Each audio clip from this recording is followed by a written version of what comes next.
Hello YouTube and welcome to episodes 2 and 3 in the Symphogear AXZ reaction series. So it's Friday, it's Symphogear Friday again, which is very good. And I've come into a bit of a day off, so it's currently like just before midday, and I'm going to do a couple of episodes here today without the stress of anything else going on today, which is fucking awesome. It should mean that I can, actually sit and relax and really try to have a good look at the episodes and get into this new season, see what it's about, see what makes it tick, and that kind of vibe. Um, and yeah, I guess I'll just jump straight into the YouTube comments because there were quite a few from last week. So we're starting here today with BAMS. Regarding the OVAs, a lot of times other shows don't always have character development and important character moments in it, like Chris learning gun kata from movies, or Tsubasa, Hibiki, and Miku having keys to Chris's apartment. I think this is in regard to like some shows will just forgo this stuff, and I think that's a mistake. I kind of think Symphogear maybe hits a perfect balance with its kind of whack manic pacing.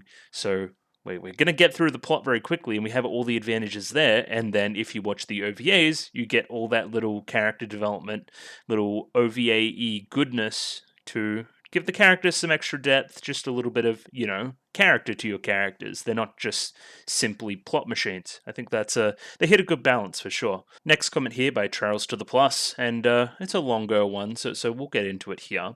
The opening action sequence in AXZ is wild. GX may have my favorite start as it builds and flows better, but this one's absurd and just a great time. I think I agree here. GX's is definitely more focused and hits a higher high for me personally when the kind of rocket's going down the mountain. That's just rad. Don't know how else to describe it. This one's it's bonkers. Like there's just random bullshit happening everywhere, and I'm very happy we get kind of the second half to it here. Of course, we're going to dive into a little bit more of the kind of character stuff, the villain stuff, try to see where the plot of the season is going. But I hope along with that we don't lose this kind of gonzo action energy we've had in the first episode. I think it was quite fun. I think the anti-tank training video from Hulk 2003 gets mentioned a couple of times in the comments, and yeah, I haven't seen this Hulk movie, but sure, I saw the clip in Discord. It definitely tracks. That is one way to get rid of a tank. I did think this as well in the moment. Eat lightning, crap thunder. That's a very Chris lyric. Just how brash and kind of terrible it is. Apparently it's a Rocky reference, as a couple people say later on as well. So maybe Genjiro's got that little bit of influence on whatever Hibiki's doing with the whole singing, training, regiment stuff. Don't have as big of a visual upgrade, but it's noticeable. Like there's some good stuff here. The transformation sequence is your most obvious step up for mine.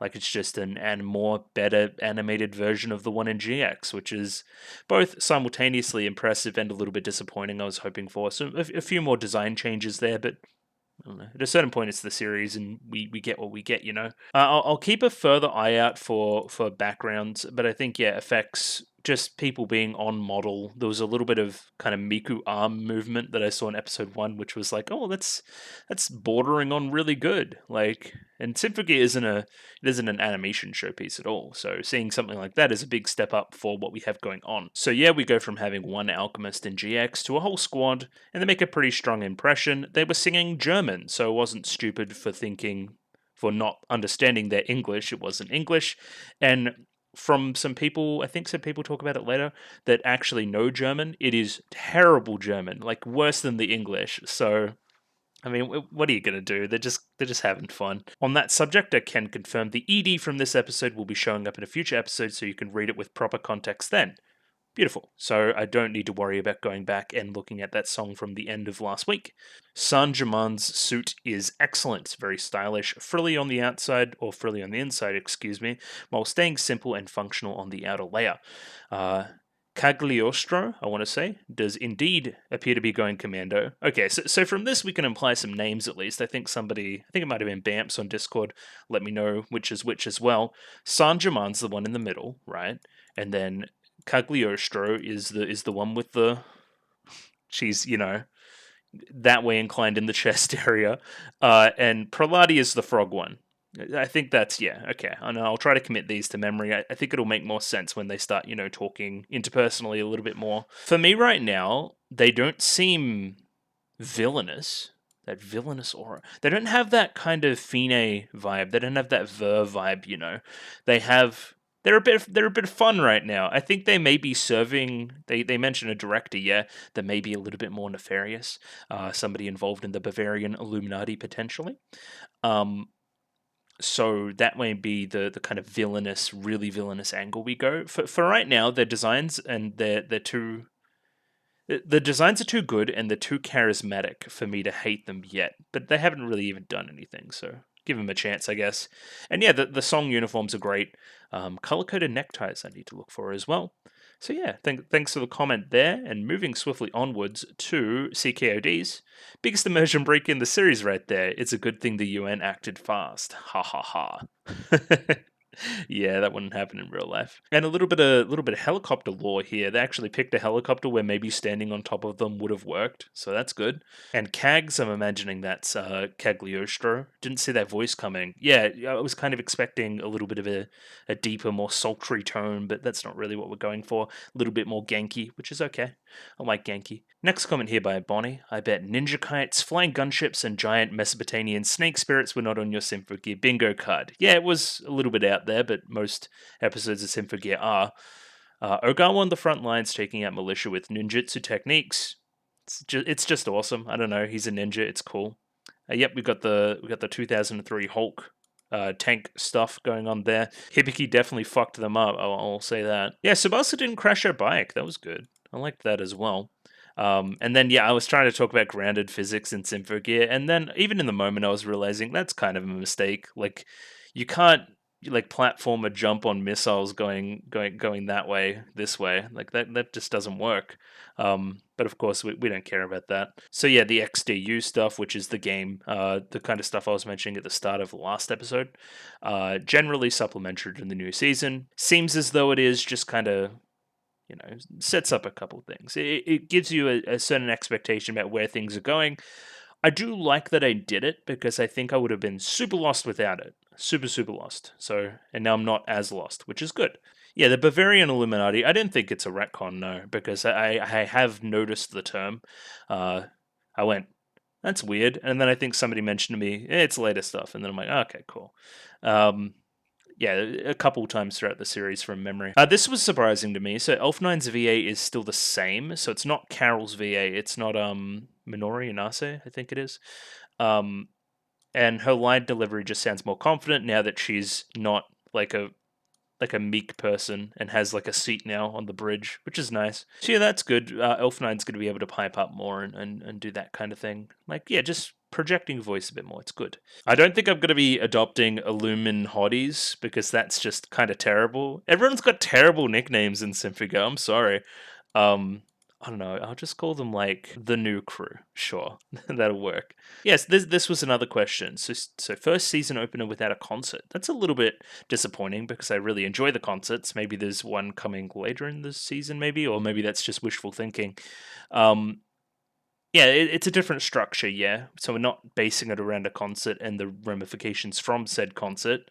We're doing something different there, which is nice. I have criticized Symphogear in the past for being a little bit too formulaic, so it's nice that we're trying something new at least. And yeah, just this final part here. This is kind of what they're singing in German and what it roughly translates to. The song of liberation burns a life for darkness, like the abyss of death pierced by flame, and the bell of liberation plays the end, gives a cry of victory to freedom, make the future last for eternity through death. Okay. Keywords: death, it appears like twice. Liberation, it appears like twice. Darkness, death, a cry of victory to freedom. Freedom and liberation go together. Abyss, death. It sounds that sounds pretty evil. Kind of, again, we'll talk about that like kind of negative energy. What was my term for that? I have it here somewhere. I actually don't. I lie. It's like they're talking about like negative wish energy, the opposite of a miracle, and that's what they're using, like dark matter energy or something. You know what I mean? Like there's that side to it. And apparently this FIS trio song will return very soon, presumably the one of the ED last week. You could almost say that they're going to sing it like this episode because the FIS trio are literally about to fight. So shoutouts to that. Next comment here, Vitaly Kuzmin. AXZ is here. Hype. In terms of production, everything has a little bit more depth. Character faces generally more detailed. CG is better. Action packs more punch. Can't disagree with any of this. I think all of this is true from what I've seen in the opening episode. Apparently there's more crazy stuff upcoming, and shouts out the character designs as well, which I think are quite good, as I highlighted last week. Kusogtha comment here, so please be prepared. This is interesting, yeah? So we've got all the subtitles, right? Meteoroid falling, burning, and disappear. Then, in the distance, that day when the star became music, believe in justice and hold a determination to fist. By shedding many tears, the reality you face is. Well, I mean, okay, this is the end of a sentence, and this one starts in a capital. So, are they being put all together? Sure, whatever you say. Yeah, I would call it budget lighting. It's actually quite nice. Yeah, everything's just a little tighter. It's just a little bit better, little incremental jumps. That's all you really expect from here on in, I think. And this is something I missed as well. So Valverde, I thought that was the name of the dictator, but I think it's the name of the place, which would make a little bit more sense, considering that it's not unlike a dictator to be in power for a long time, but it would need to be a personal connection to a dictator that was potentially 10 years in the past when Chris was doing this stuff with the parents. So I don't know, weird one. Going into the history of the name Valverde here in different pieces of fiction too, which is kind of mad. I didn't know that existed at all. Ninjagawa going off, for sure. The opening action goes hard. Animation is nice, dynamic. Even little things like Tsubasa doing the cutting bullets, all you see is light flashes, is more varied and well done, and usually a cost-cutting measure not having that. But yeah, it just all fits. It wouldn't be out of place in today's landscape of anime, I don't think. So that's a vote of confidence, I think. Yeah, a little less focused than GX opening, for sure. I think so as well. The only gears with body counts are Miku, Chris, and Mario. People were really tracking this. I guess we don't really kill that many people. Who did Miku kill? I guess she killed some people on the boats. And Chris was bad for a bit, and Mari was bad for a bit. I remember Mari explicitly killing people now that I think about it. It was a whole part in the tower. Yeah, okay, interesting. I didn't really pick up that they were non-lethal, but sure. A few more scattershot comments about generally the action scene and different things that happened there. Now that you've mentioned it, I think I've seen this too, like the rocket through the helicopter doors. I don't know. I can't think of it though. That's not only a paint job, that's a whole new sub. Yeah, I keep forgetting the sub logistics where we've destroyed it, but we didn't destroy it because it ejects, right? So we've just put that one that ejected back into a different colored sub, which is all snazzy and purple. I like that. There's a lot of crunchy mechanical ka-chunky chunks in her transformation sequence now, which is nice. Didn't really pick it up initially, but sure. We see the chemical weapons plant making a Drioxin 245, which surely has nothing to do with the this zombie gas. What? I forget about this. Oh, was this this was briefly mentioned, I think. This is ringing bells though. In Neptune's palace? Sure.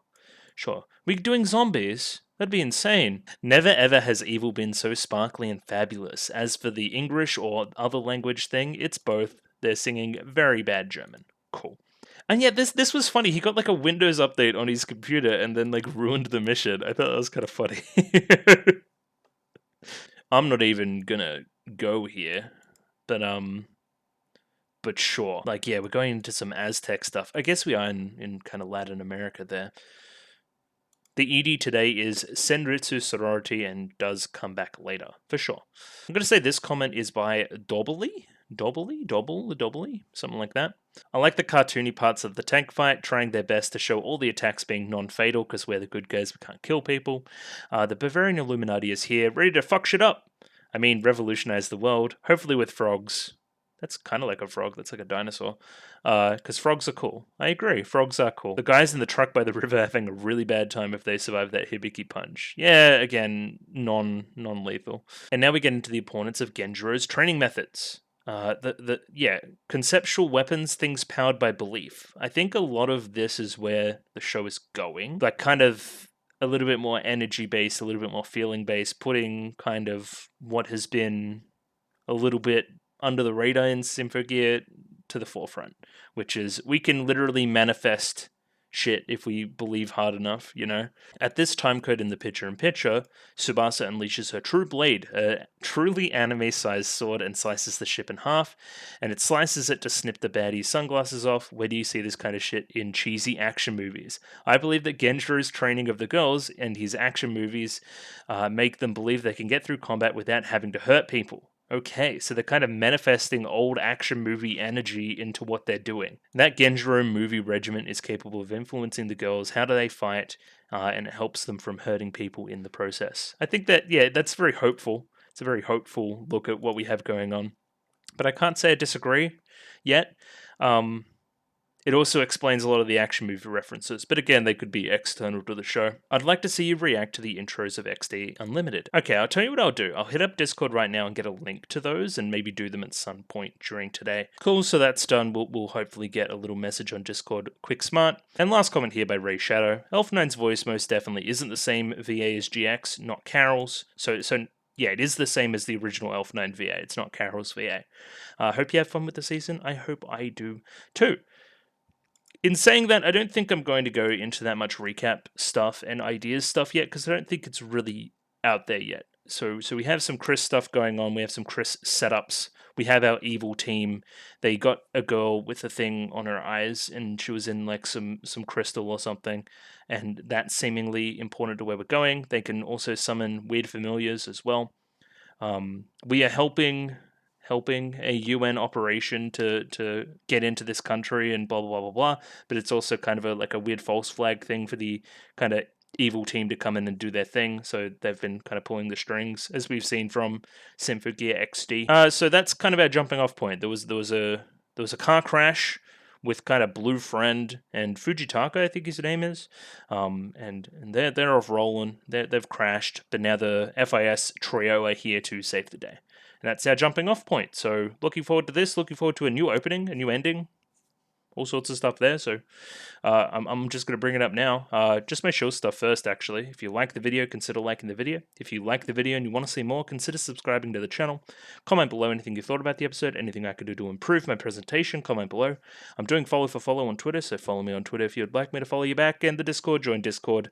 Love Discord and Discord and Discord and Discord. And yeah, going to jump into episode 2 of Symphogear AXZ right now. Rightio, got episode 2 of Symphogear AXZ up here ready to go. Let me pop that up there. 23 minutes and 40 seconds on this one, so sync up accordingly. As always, there will be a picture-in-picture version provided in the description below, as well as using the D-Truck subs. And yeah, just going to jump in right now. Going to give it a 3, 2, 1. Radio. 3, 2, 1, go. Like the weird grain filter over the top is kind of strange. Art. Gold.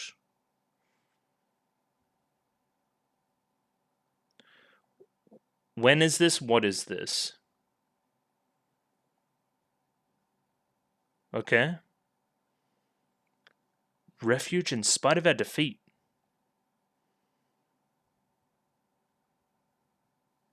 Ooh. Yeah, okay. So this is the thing. Oh.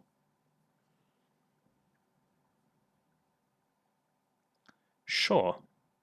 Whatever you say. Oh, intro. Let's go.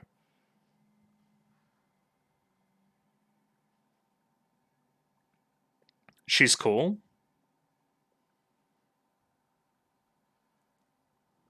Alright, the countdown's kind of rad too. Why is she standing on the moon?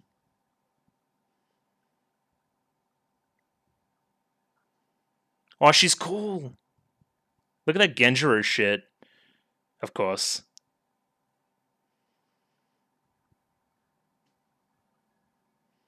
Okay. I'm not sure how much rollerblading does for you compared to, like, running. Why is she doing MMA? Why? Oh, she's, like, training with, Thingo. Ogawa. Okay. Bridge crew. Who is that in the back? Okay. Oh, look at the love hearts. This is, like, pure magical girl shit. Oh! Testament.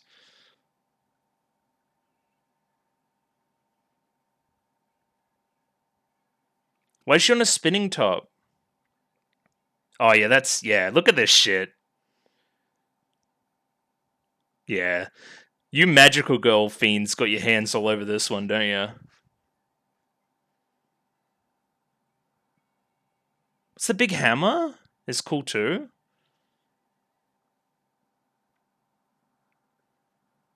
The whole gang is here? Who is that in the back? I know who one of them is. Okay, we back here. For what purpose? Yes, I remember. This thing is important. Yep, Windows update.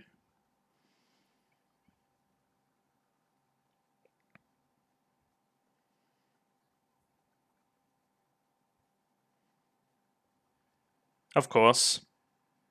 The snake thing. Relic monster.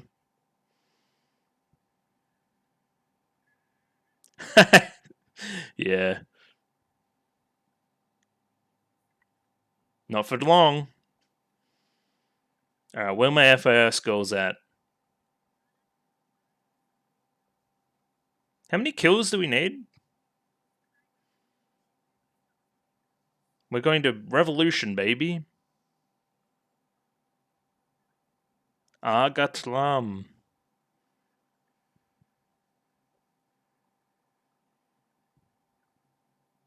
Hello. Hello, ladies. Indeed. Is it time to sing? Oh, you have a name. I forget your name. Stefan? That sounds right.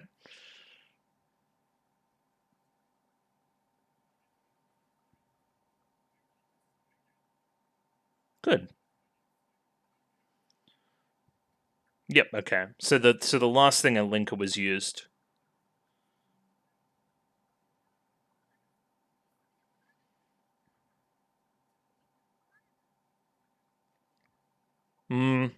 I think this, don't feel too bad. No, Elf9, you're doing fine. You're okay.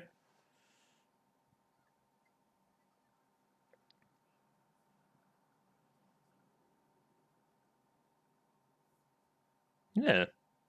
Why not?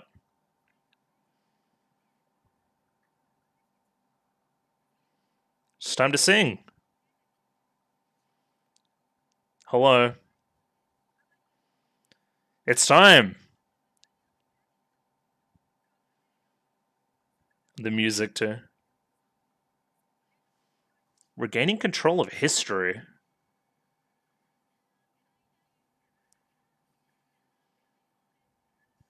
Okay. That looks good. It looked like it worked.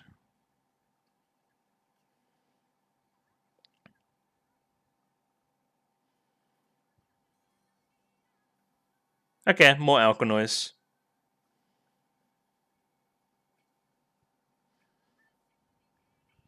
Oh, that's a great, oh my god. Line singing. What's the word? There's a word for that. Great performance on that line. Let's go with that. No, you're fine. It's fine. It's fine. Don't freak out. Alright, we're still singing. It can't be too dire. Oh, super yo-yo. Okay, that was rad. Okay.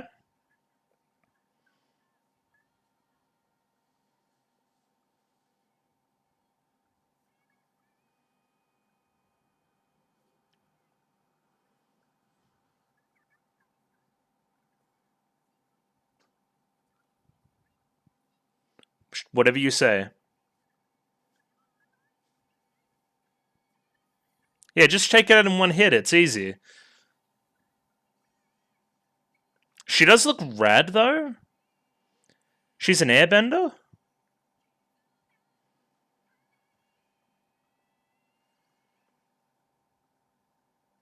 Oh. Did we win? What am I looking at?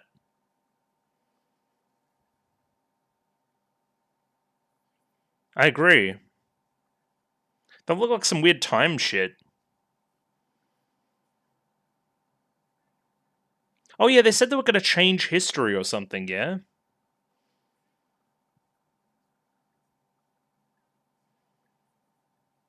Okay.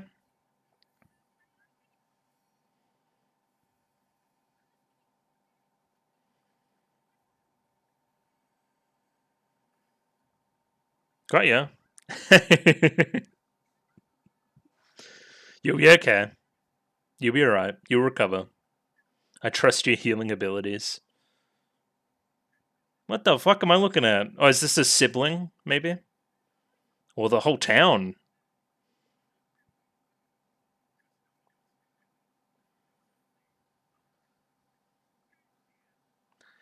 That's pretty rad.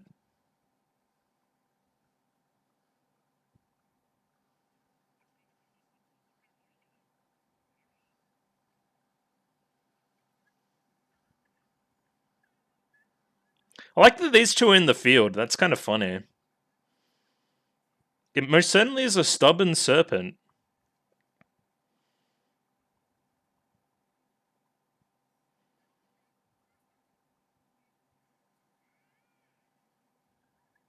Oh, okay. Have we sent something, hopefully?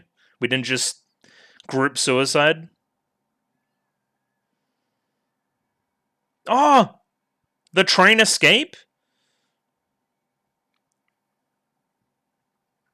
Planes, trains, and automobiles. I remember trains from fucking Symphogear G. That train scene went crazy too. Oh, okay. It ran out of juice. I'm not even gonna go on that name. Yeah, we don't need to chase him down.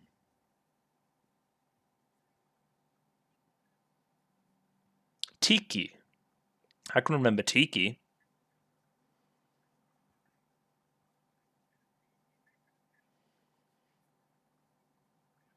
I think we're going to be able to save everybody here. What? Football?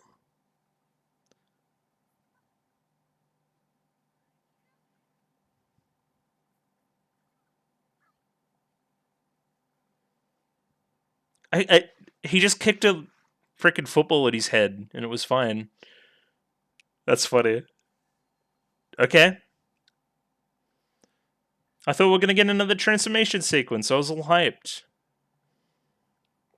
Oh my god, just peg him at him.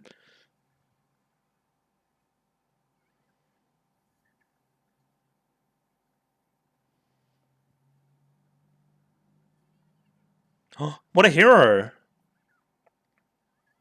Oh yeah, that'll disintegrate you?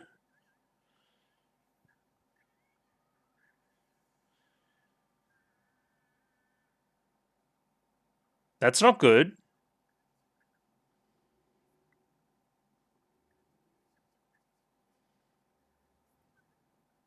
Yeah. I think you lost your leg.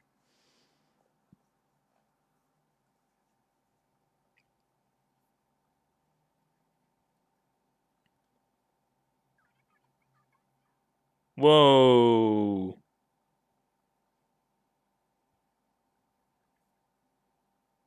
Well, to stop him from disintegrating completely, I get it. But it's kind of reflecting that other scene from last episode, the one in the flashback.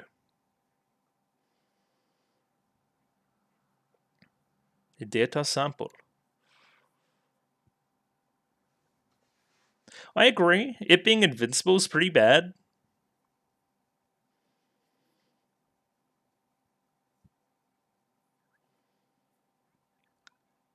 When? When will you get the chance? The linker.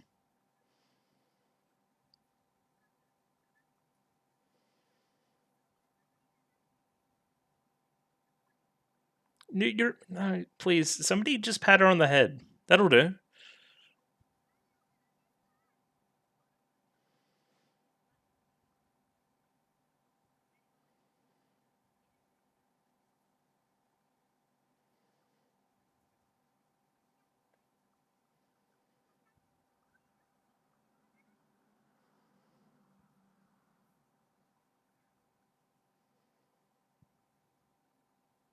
There you go, that's a good old head pat.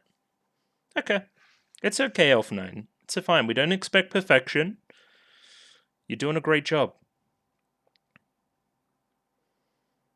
400 years ago, sure. Let's go.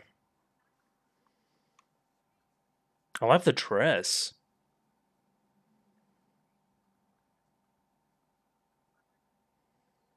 Sure.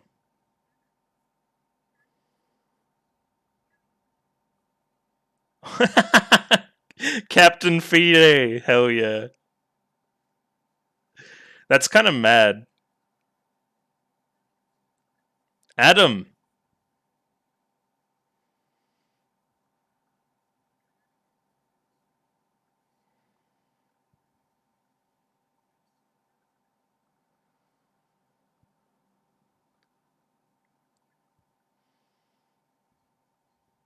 Kind of. There's a Fine in all of us.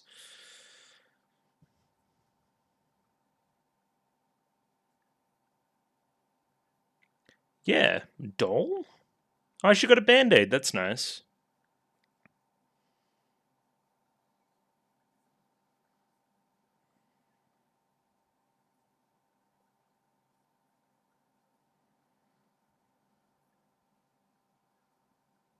Sanjaman. Sure, whatever you say. Ooh, the voice there. Hello?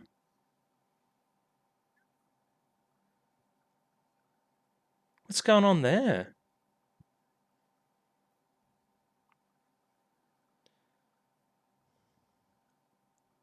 Huh. Huh. Okay. I need to look into that. On the lower end of it, yeah. You can definitely hear it. Yeah, this sucks. Did we imply that you two had some history because you called? Yeah.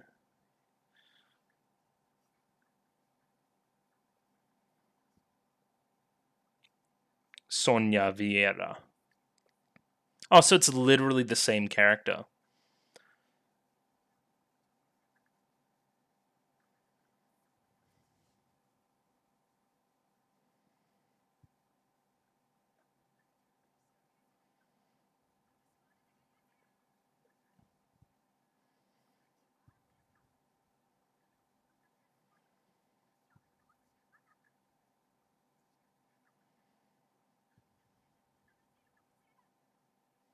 Yeah, I mean, it's a tough one. You can be mad. You reserve the right to be mad, but I think Chris needs to. No, you did the right thing. You did the right thing in your position, I believe.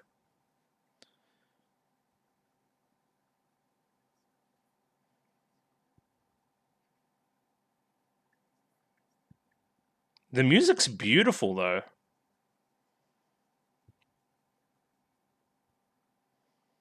I think he'll be happy to be alive eventually, right?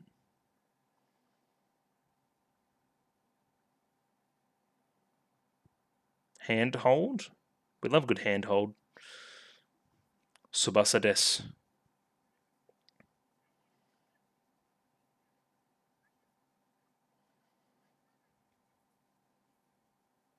Okay. Into another conflict, sure.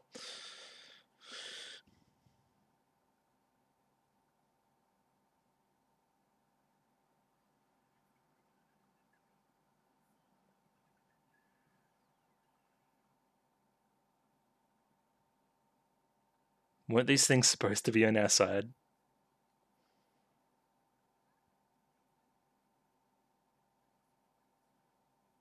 Oh.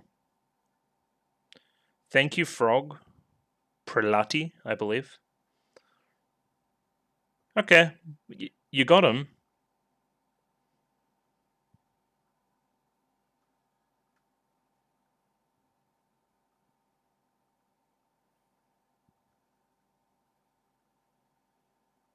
And another transformation sequence here, of course.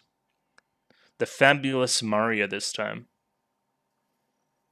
Yeah, there's a. I noticed that in Hibikis as well.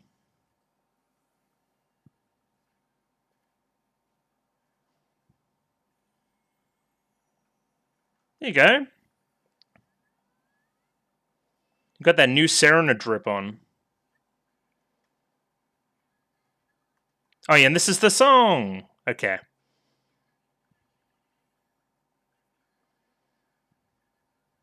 How can they lose if this song's playing? Oh, frog!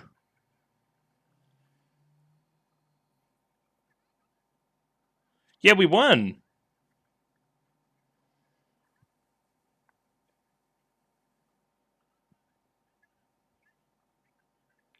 Just call them by their names. Don't be weird. The guitar's a nice touch in the song too.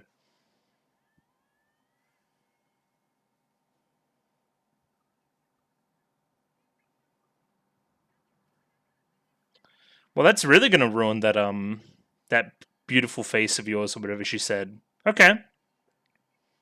Bit more of an actual fight. It's a 2v1 though.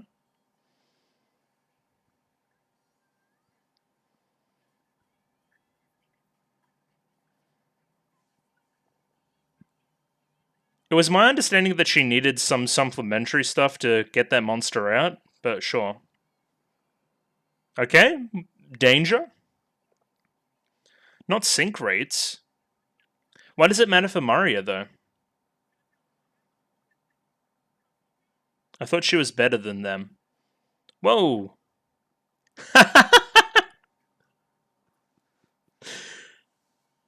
Yeah, just run them over. It'll be funny.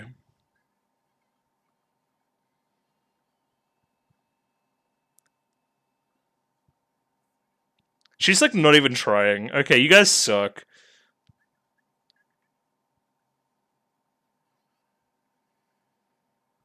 She lost the frog! Yes, please. Okay, good. Thank God.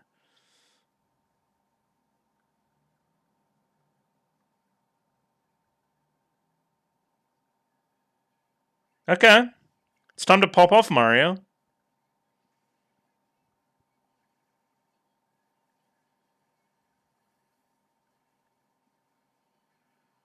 I need those wheels to live. Oh, we're gonna lift the plane up?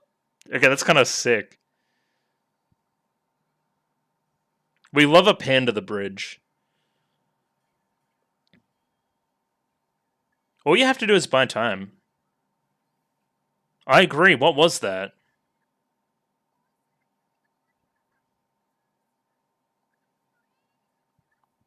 What do you mean? Okay, Elf9, go off.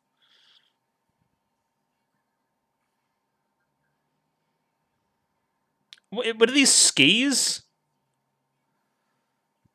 Oh, okay, the wheels make sense.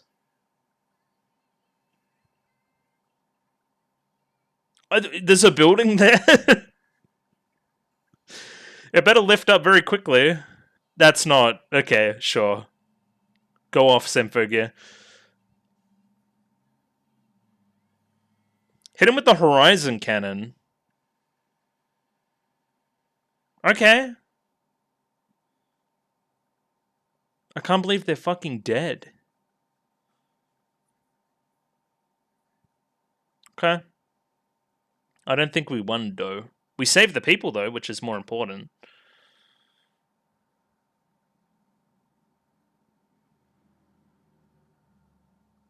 Yeah, we're back. We can probably regenerate like that monster can, right?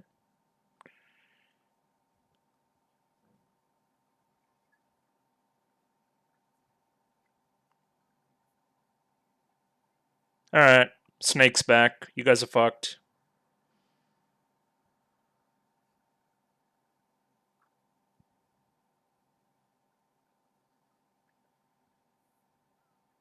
Yep.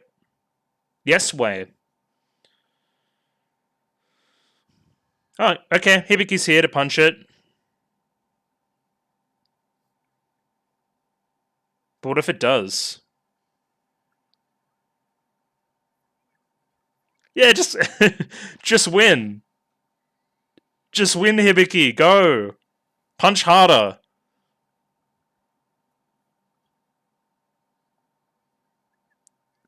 That animation. You're looking at... She's her! It's the biggest she's her moment in history. Okay, now an ED. Damn, I can't believe it's finally her. It's like the opposite of an I'm him moment.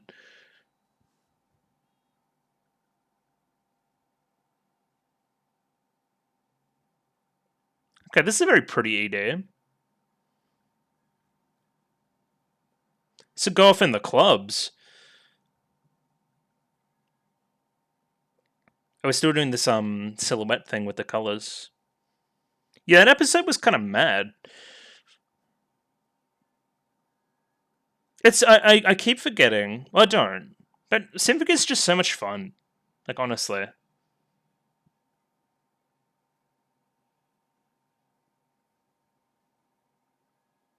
I just feel like I have a great time watching it. Which is good. Because I do it every week.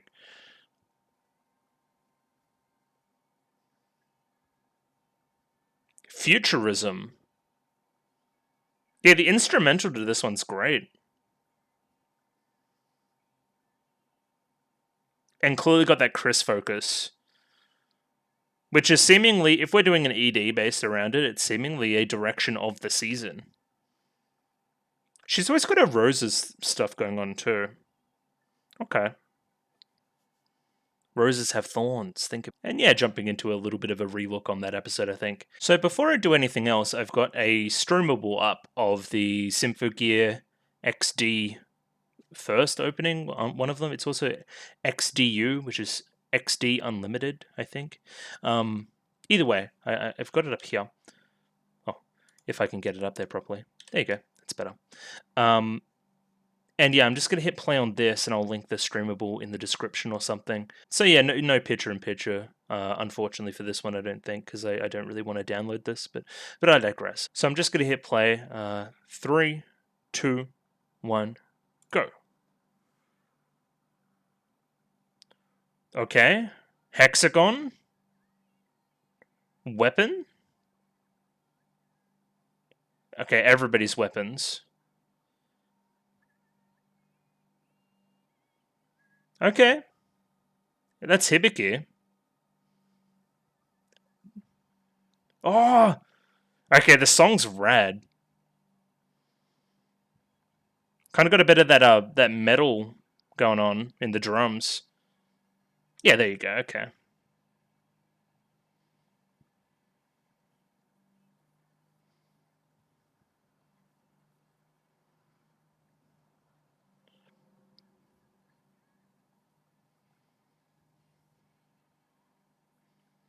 Okay, Miku.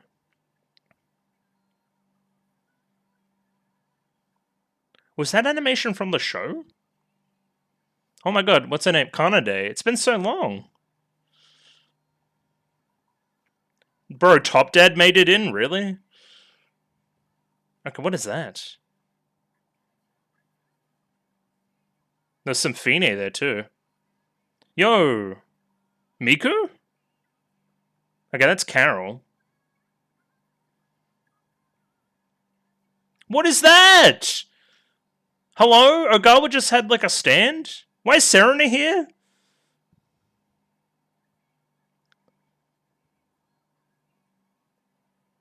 Okay, Fine's back.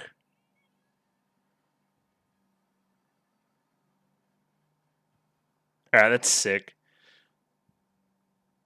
And then yeah, a little bit of an ad for the game. So the way I understand that,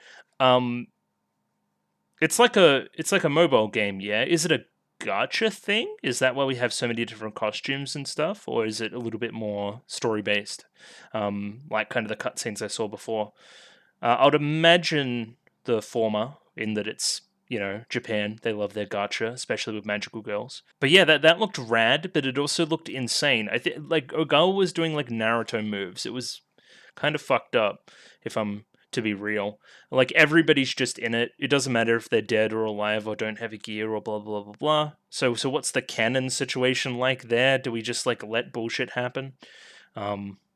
Interesting one for sure. And now I think I'll jump into the episode proper, I think. So yeah, I need to get back into the mode of this episode, which was also bonkers, by the way. Kind kind of going into a little bit more of the Chris stuff, relating into this character called Sonia. So now we have Sonia, Stefan, and I believe there was a third character that maybe Stefan was with, but I don't know if she's going to stick around. And that ends poorly, but I think it's a good result considering what could have happened. It is a failure on their part, yes, but I also think it's a mitigation of complete disaster. And I want to talk about how that relates to kind of Chris's reaction, I'm guessing, to Sonya in the past and how that's being reflected now. I believe the name was Sonya. That'd be embarrassing if I fucked that up. But yeah, we basically just have the evil team continuing to do evil things.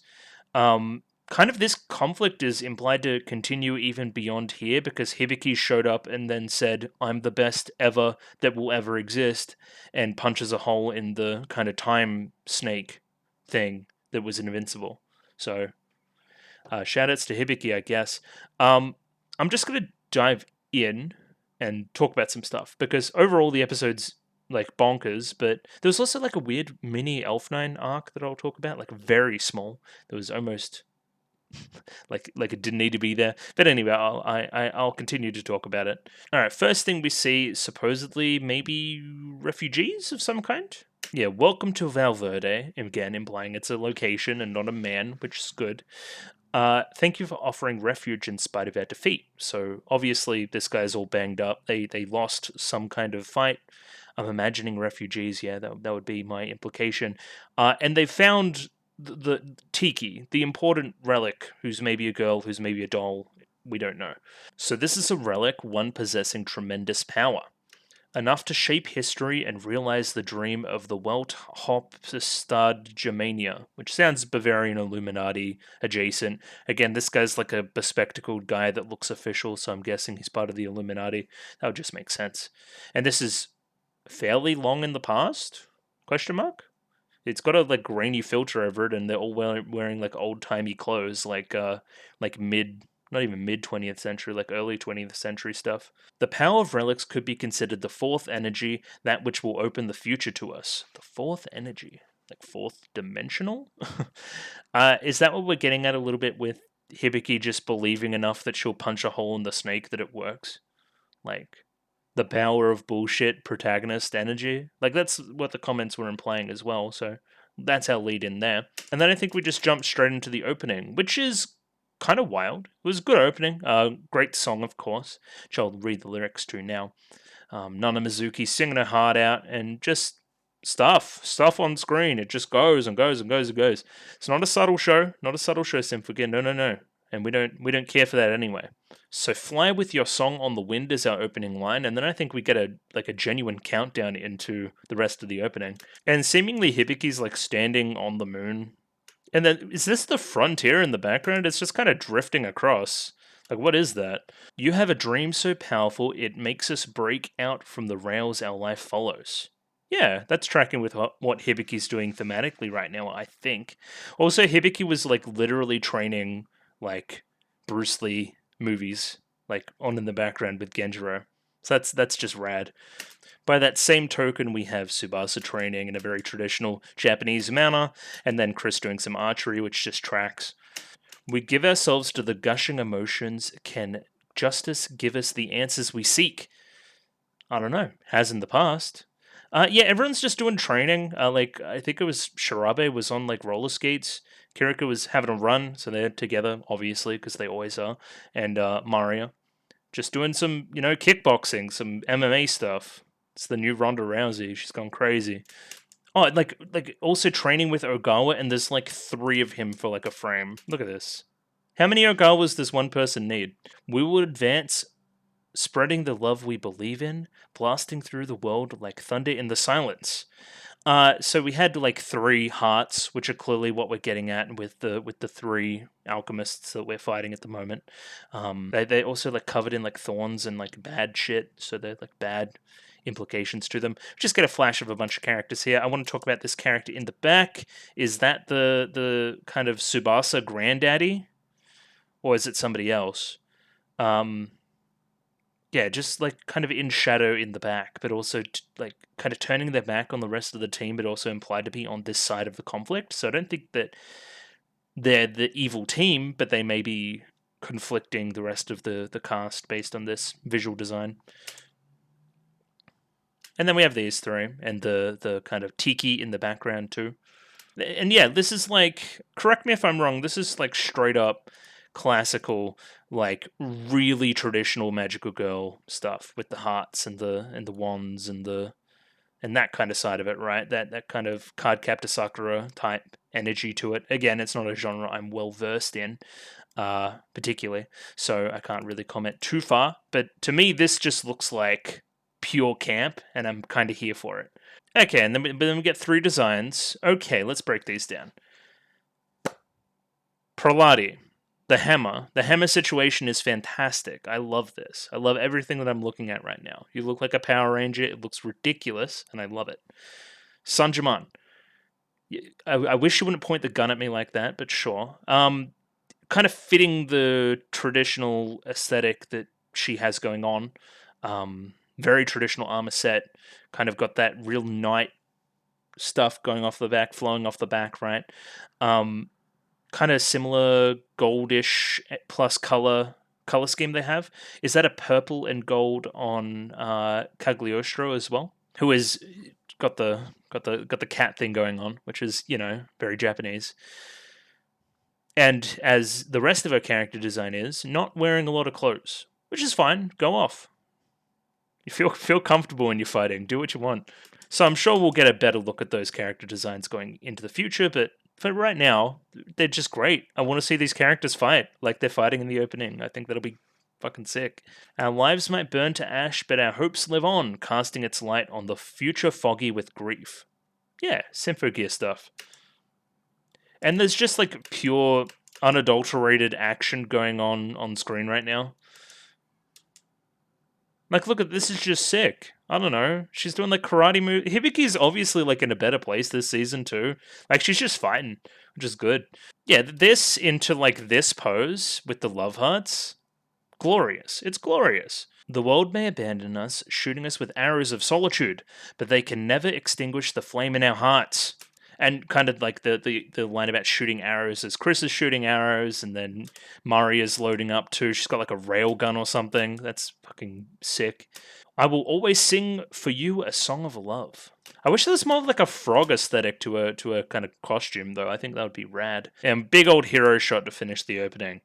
That's rad. That's fucking cool. I think it's the best executed they've done of the kind of action as the chorus hits in the opening as well. I think it's the best it's flowed together for mine. Where contrasted with GX's, where GX's, when you hit that climax, there's just so much shit going on that it's kind of hard to focus. I think this one kind of hits a better balance for mine. I'm pretty excited to watch it again in a little bit. Oh, I apologize. Fly with your song on the wind, and then this is our last shot. And then, yeah, in the back, right? This is like the pirate guy that's in there later. This is Tiki, obviously back alive. Again, I don't understand if you're like a person or like a thing yet. But you're like the big evil. You're like probably the director, yeah, you'd think. Oh, and then we have Inexplicable Symphogear. We're going to play the last minute of last episode before this episode. So enjoy this as I skip through a little bit. And then, yeah, this is where we jump back in. So this team, they're out still completing their side of the mission. So now I understand what Stefan was saying at the end of last episode, where he was like, I think the leader went this way and escaped this way from the chemical plant. It's actually this leader. I thought it was the overall president guy, but it wasn't, which is good.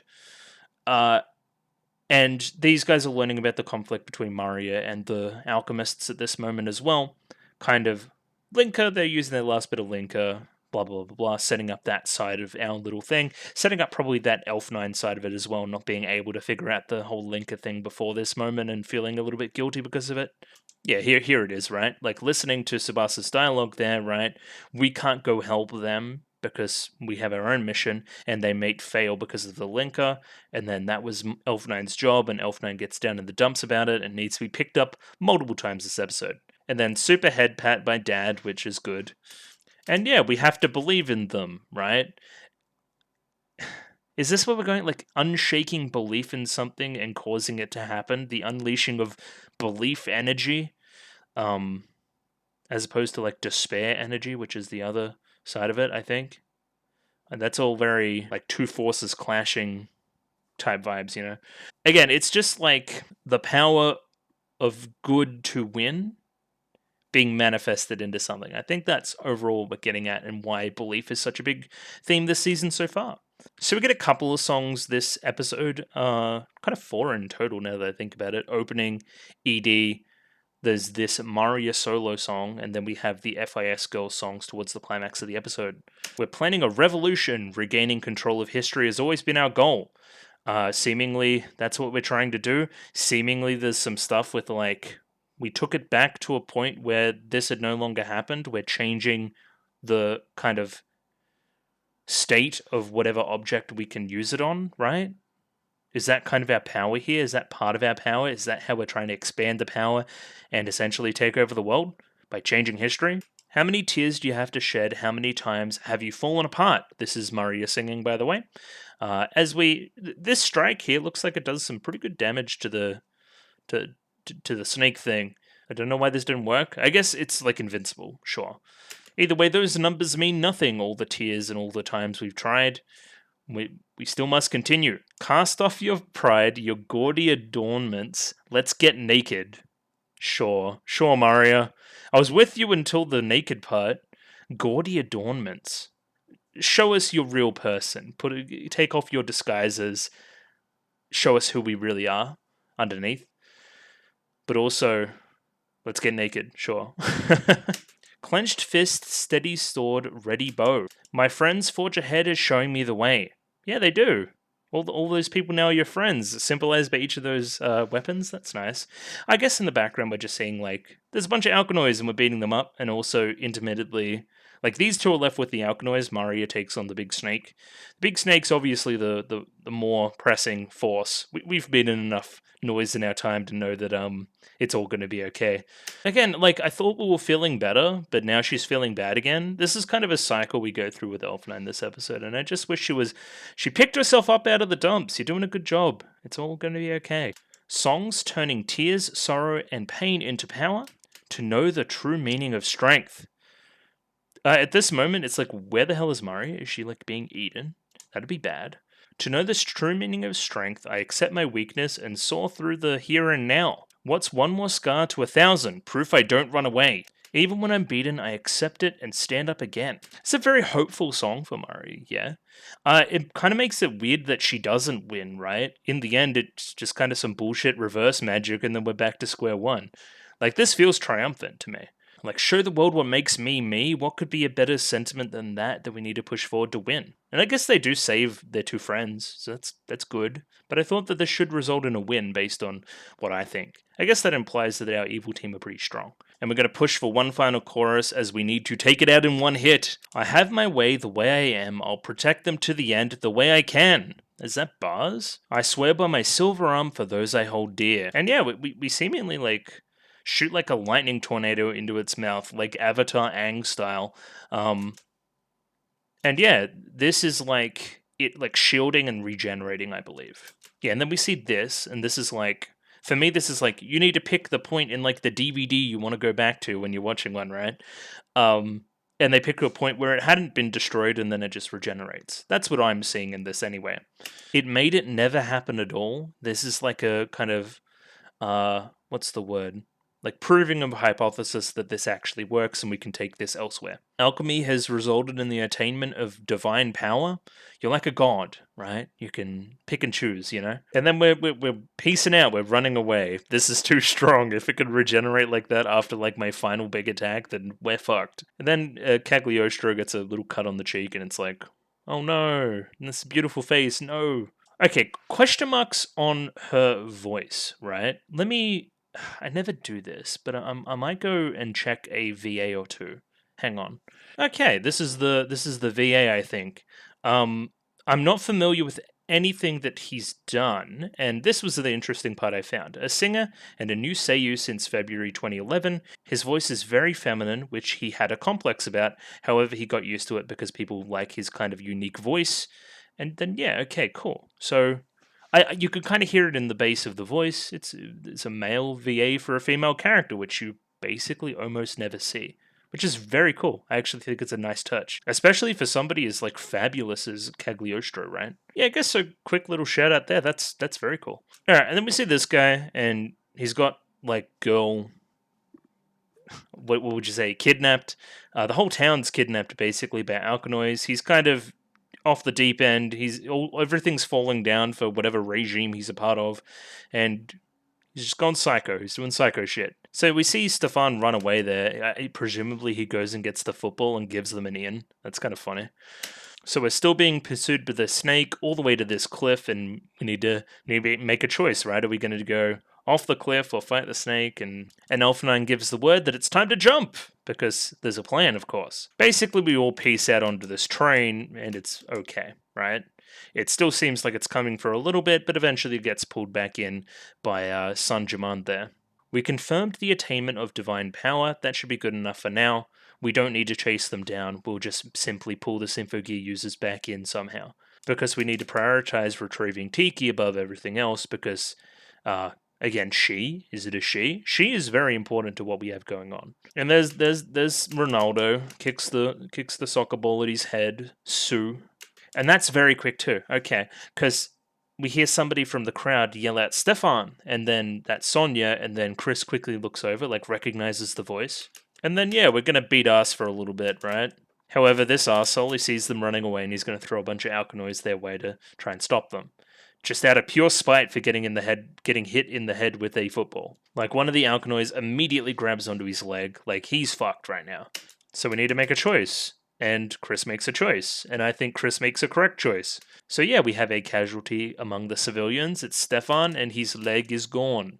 It got quickly amputated as if it continued to the rest of his body. His whole self would have been disintegrated, right? And what is the relation between Stefan and Sonia? That'll be an interesting one as well. Is it familial? I don't think so.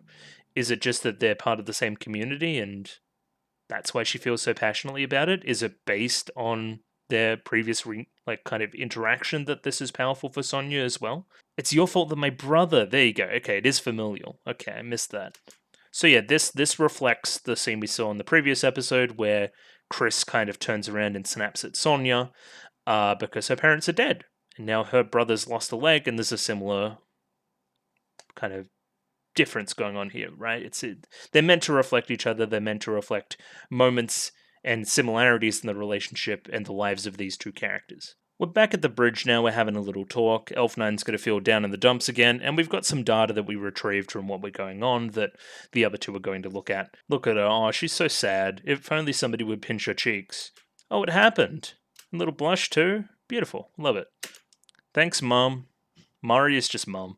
Of course, second head pat of the episode as well. We have to keep her satiated. She's gluttonous for the head pats for sure. All right, and then we get lore dump. So let me go into this, right? 400 years ago, we're on a pirate ship. In times long past, we of the Bavarian Illuminati founded the practice of alchemy by gathering and utilizing pieces of heretical technology left behind by Fine. Naturally, this led us to clash with Fine herself, who sought to monopolize all such technology, and we get fabulous, psychic cutlass pirate Fine, which is something that I never thought I wanted, but now I need. So, any pirate Fine heads in chat? I don't know, man. That's kind of nuts. Look, she's even got a cute butterfly on her hat. It's just sick. It was the goal of Adam, our founder, to attain divine power and give it form. Adam is, I'm guessing, the same person from the opening, which is the same person as maybe the director. Adam is very... you call a character Adam for a reason. You're invoking Adam and Eve. You're invoking the first humans. You're invoking the original sin. You're invoking a lot of things, right? However, Tiki got pushed, capsized, basically, pushed off into the water, never to be seen again. And the Illuminati were gone, and now we finally got that peace back. That's kind of what we saw at the start of the episode. Finally, that kind of Tiki, I guess we're calling it, getting back onto dry land and becoming attainable by the Bavarian Illuminati again. So that was also San Germain just there in the past, right? Unless I'm mistaken. So are you old as the hills? You can stick around, you don't have a set life age thing? Maybe someone like Athene, maybe get reborn. I don't know. So after the fall of America, which is very broad, we've finally been able to sneak in and get this. So Tiki is necessary to weave human history into the correct form, basically. A very powerful artifact overall as well. Does it have like similar hair to like Hibiki? Like, look at this up here. It's got like Hibiki hair. It's kind of mad. And this is where I really hear the deep part of the voice, and I'm like, oh, that's a strange one. I'll need to look that up, and I did. Okay, and this sets up our final conflict of the episode. You want to deal with the Symphogear users before we complete the Lapis. You also want to get revenge for the person that cut your face like slightly. But yeah, should be a cakewalk with the big snake. I've spent enough of my life telling lies. What does this mean? I don't know. Yeah, and then this scene is awkward, right? So then, yeah, we find out Chris's history with Sonia here, Sonia Vilena. She worked with my parents to bring peace to the world through music, so clearly these two have some baggage. I loved her like my very own sister. And then tragedy struck and I pushed her away, and then all the bad shit that's happened to me in the past happened. That's pretty bad. That's pretty tragic. And apparently it was her neglect that led them to sneak the bomb in that killed my parents. Similar to how it may be framed as Chris's neglect that she needed to amputate, right? She was put in a position where it was life or death. If she was a better Symphogear user, if she wasn't as neglectful, maybe she could have done something about it. That's Sonia's perspective right now anyway. It's kind of turning the tables. And we get a little flashback here to how that conflict played out before. And yeah, I know it was the right choice. That doesn't make it better. I think I'm with both sides here. I think Chris did the right thing in the circumstance. I don't see how she could have mitigated it altogether. But I also think Sonia reserves the right to be mad about it, right? Essentially, my brother's lost a leg. That's pretty rough, right? And yeah, this is extremely doubling down on why do my choices only ever lead to suffering, which is one of Chris's main themes. And the music here is quite beautiful as well. Sonia kind of pipes up there. This isn't the reunion that we'd hoped for.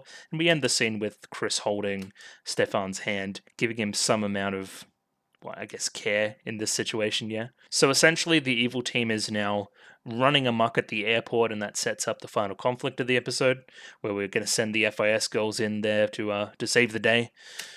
So they don't really care about the civilians. The civilians are just like a bargaining tool in all of this, basically, right? We're going to run amok, cause as much chaos as possible to bring the Symphogear users there. We want to take out these Symphogear users quickly because we understand that from previous experience, these are the only people that can really solve conflicts like this. So Praladi stays here to help. Prioritizing whatever's fun is what she says. And yeah, here's the FAS girls, they're here. And we get a Maria transformation sequence, right? Plays out very similarly to Hibiki's IMO. You still see this kind of barisa get put on basically immediately, yeah? Then all the different parts of the gear flying on, being activated. I think it's less fan servicey than some of the other ones too, which is a little bit surprising for Maria. And then, yeah, we get this song. It's a trio song between the FAS girls, and it's fucking awesome. It feels triumphant. It feels like we're going to fucking win. And we do. It kind of fits. I hear a voice from somewhere telling me to stand. I felt this for some time at the call of the future. This is where Praladi's like kind of fucked up. Like, look at the one bigger eye than the other one, and the frog like has like a weird bouncing sound too. And it basically turns into Cagliostro versus Maria, and then the other two versus Praladi there. I want to trust you more than myself. It's not an easy feat, but I'll try to show you. And lays a punch on Cagliostro here as well, kind of hurting that beautiful face even more. And we'll overcome our weaknesses together. We once drowned in the darkness, pondering the will to live. Pondering the will to power, excuse me. We're weak both in body and mind. I want to accept your cheers and grow ever stronger. Yeah, once we were the bad guys, and now we're the good guys. And I want to be stronger. I want to keep moving in this right direction. I want to keep improving. Bind our love into banquets of melody and blast for the sky. Now, there was an interesting moment here. All of their gears like started buzzing at once, right? I think that they maybe can send something to their gears that make them that reduce sync rate or something like that. I think that's kind of one of the abilities of the force we're fighting this season. We may cry, but we will wipe away our tears and carry on. On the brink, covered in wounds, your words support me. And yeah, we have a rude interruption. A plane is going to take off at the airport, presumably holding a lot of refugees. And there's girls on the runway, cute ones at that. It just gave me a chuckle, I liked that. But still, we're weaklings who can't fly high, but we still move ahead. Where looking back is out of the question. And then, yeah, we're forced for a choice, right? We need to save the people or continue trying to murder the bad guys. We have Kirika and Shirabe running off to go help the airplane take off, and we have Maria to hold off these two. Where do you really think you can hold off two at once? And Maria succeeds, kind of, right? Our limits aren't decided by anybody else, it's only up to us how far we can go. Always ask our hearts, music and wind, and even the smile of flowers are all part of the bigger picture fulfilling a role. And yeah, they're not giving up. They're continuing to improve and get better and be better people and all these things. And the song lyrics and what they're doing, it all just matches, right? Also, the melodies and the only word I can use to describe the song is triumphant. I think that's really what they're going for, and it feels that way. It feels like they've won. It feels like they've made genuine progress through the events of GX as well, which I appreciate. Yeah, what is this like blue highlight on Mario? Yeah, and then the gear gets like fucked up. Like the sync rate reduces. I don't mind being the one who just cheers for others, and then Elf9 sees something. Hold on just a moment longer. Like giving them that last push because she knows that their gears are maybe getting reduced sync rate as the fight continues.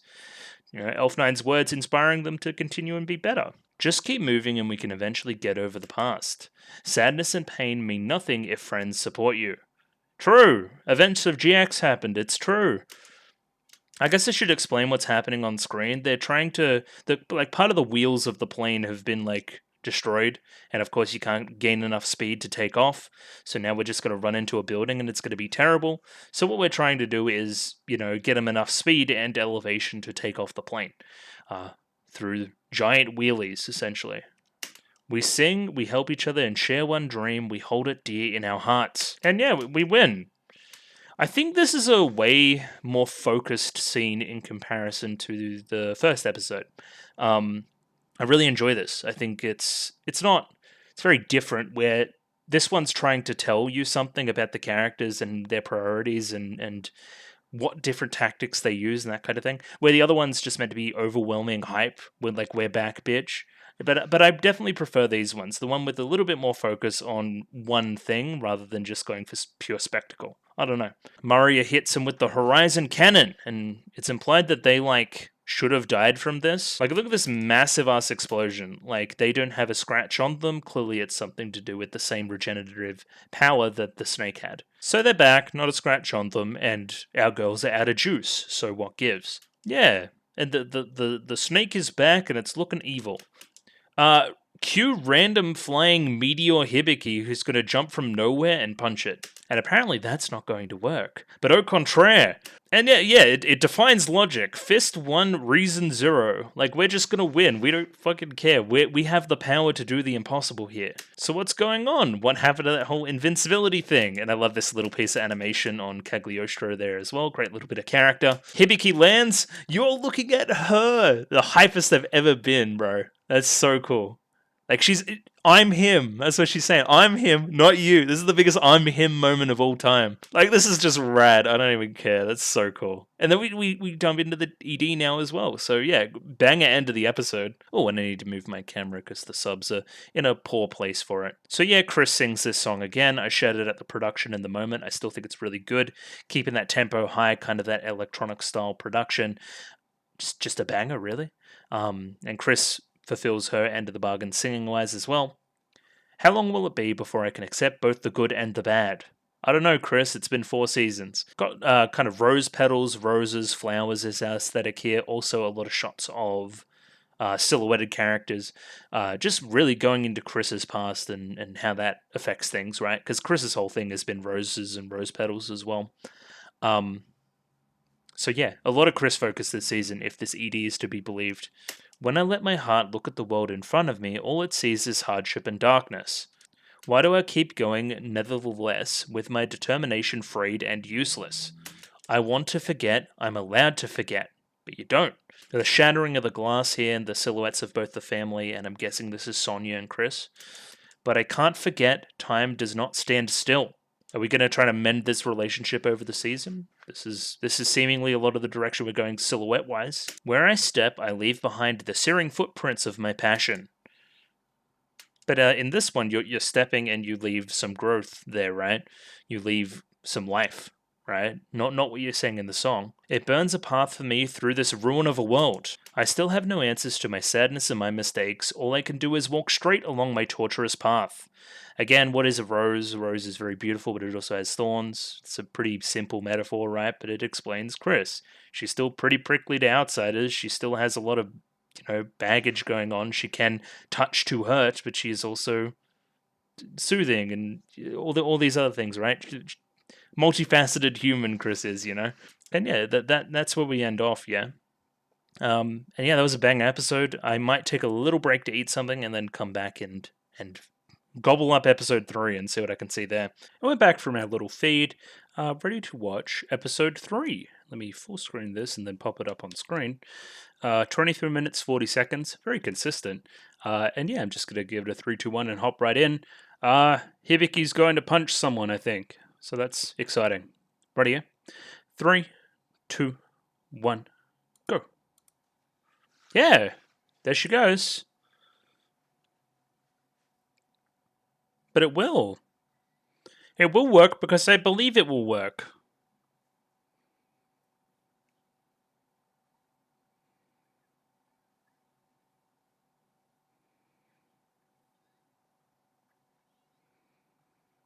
Great. Oh. The titties are going everywhere. She is. She's had a bad day. Like who? There she is. Hello, Saint-Germain. And then opening again? Okay, let's settle in here. This opening's rad. The countdown's a killer touch. Hopefully there's no, egg on my face or anything. Hope not. Didn't really look in the mirror.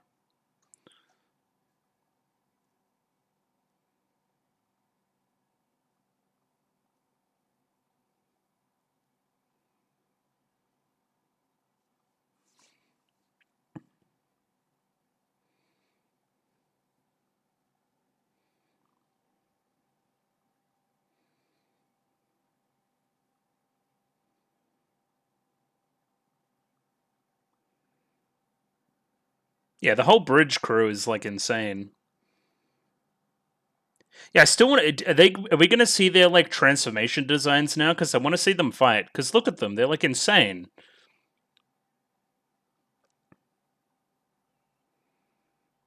Yo, they got that crystal shit too. They really are alchemists.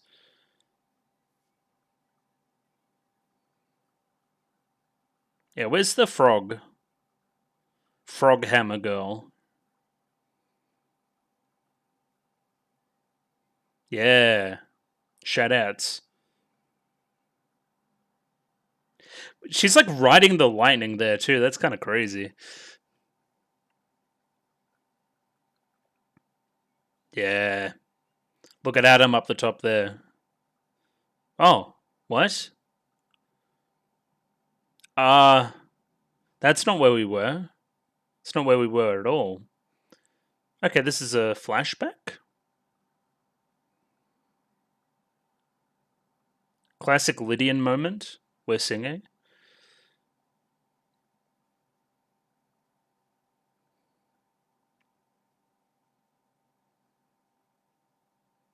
Okay. But how did the rest of it go? Yeah, you didn't finish your homework. Oh no, what a crisis. Alright, we're back in the pool. How does Hibiki swim? I would imagine pretty well. She's pretty active.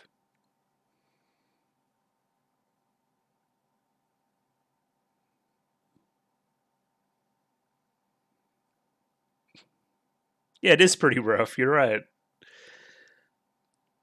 Okay, we doing a retelling of it. Interesting.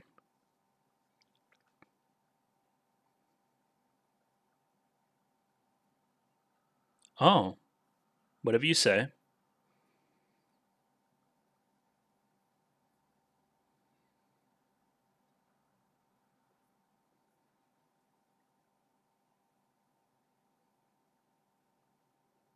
Oh, okay. We're not going to answer that question.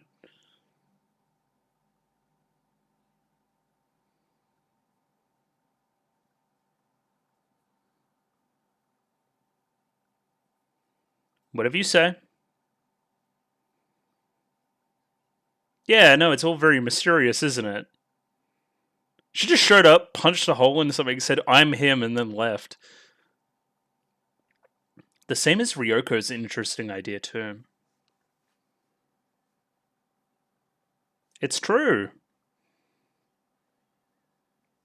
Look at the crossfire of what you did.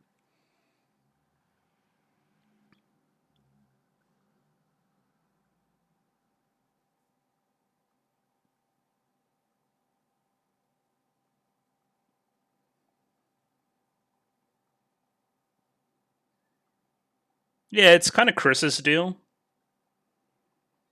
Oh, those two stayed behind together, did they? Did they? Nah, she could see through you. Come on. Aww. Alright, what are these two doing?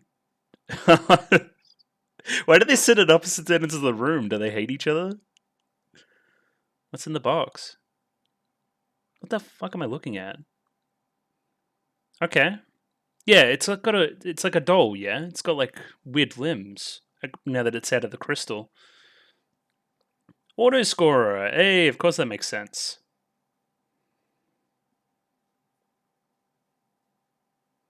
Yep. There we go. And that's where that piece. Oh. Now it all makes sense. And there's a map. This is like mad. Alright. What are you going to do?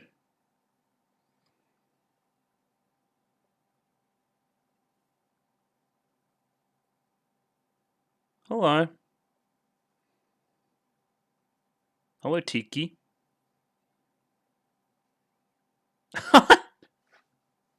Looks a lot like Hibiki, yeah?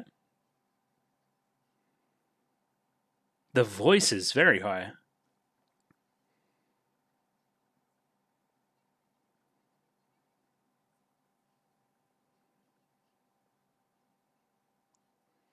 She's very lively for not being alive for a while. I don't know. Where is him? Beloved Adam. Oh, is he on the phone? We'll answer.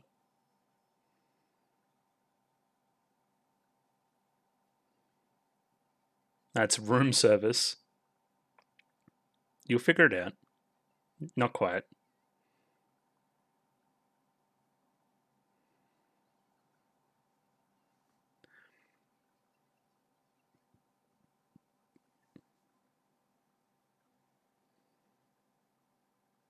Okay. I have business to attend to. Lodge Master.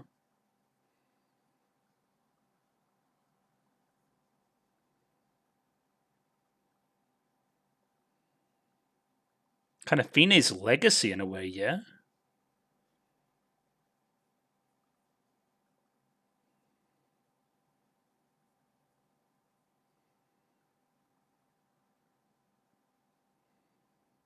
Yeah, just simply destroy. How? Just do it. Ooh, a preemptive strike, eh?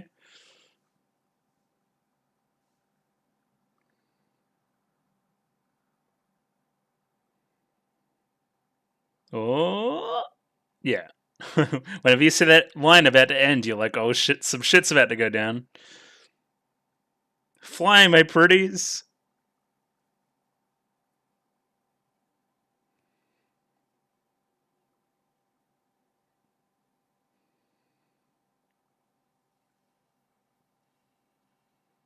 Well, that's like murdered the pilots. That's pretty bad.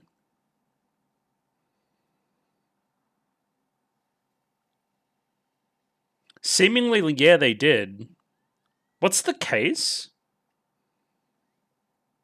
Okay. It's time to save my wife. Even though she can also save herself, but sure. Oh, the music. Okay. I miss them taiko drums, you know?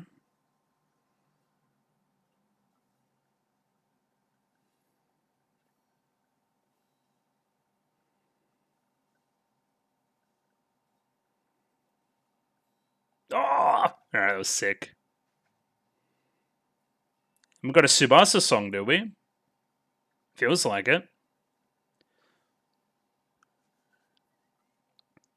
She's not panicking at all. That even tigers fear.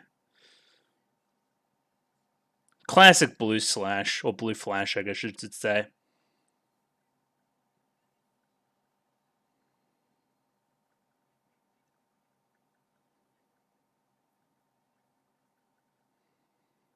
How do they always have, like, camera footage of everything?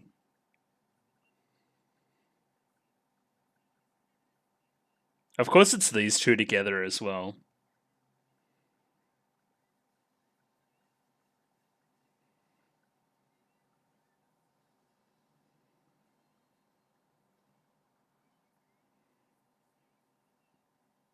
Yeah, accelerate the descent. That'll make it easier. Oh, not the heels!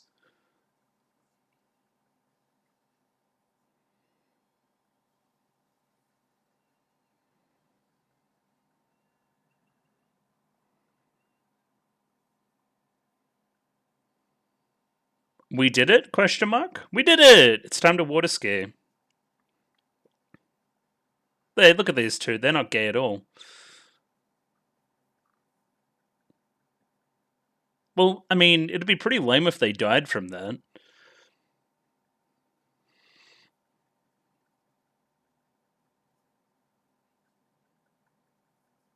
I don't know. I think it was you. I still don't know what the cargo is, so if you wanted to tell me, that would be nice.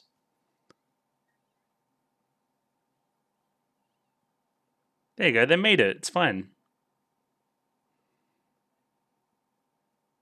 Okay, the intel.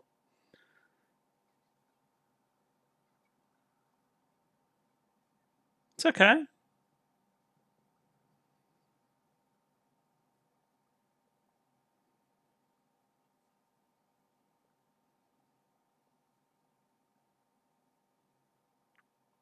Yeah, that was the intel we took before, the photographs.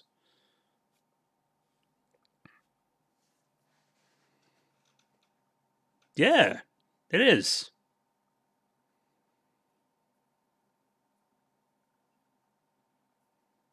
Sure.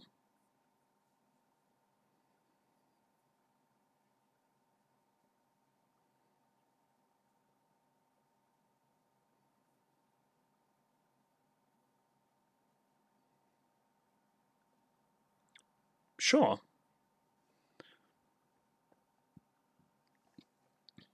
Oh, bit of history there, yeah?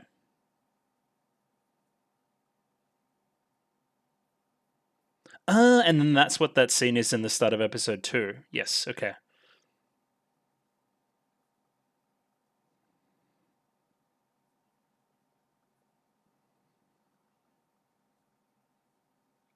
They most certainly are, yes. Still got your mind on things?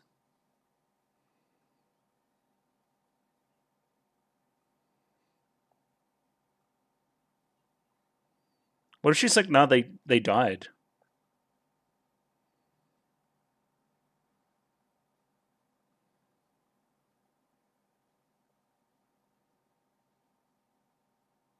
What was that about? Yeah, please catch me up. Is it about Chris? Yeah.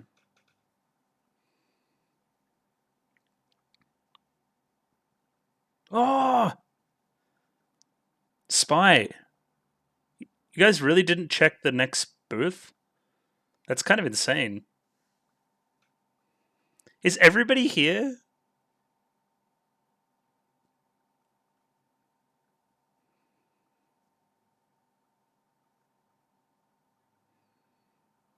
I think you're right.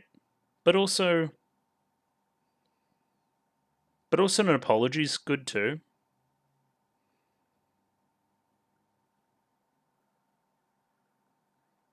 Yeah, get a mind off of it. That flash across the screen was weird too. Oh yeah, bring up the homework again? Sure.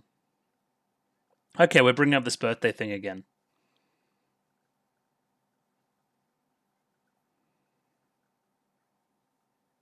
Okay, so it's close to the turn of the month.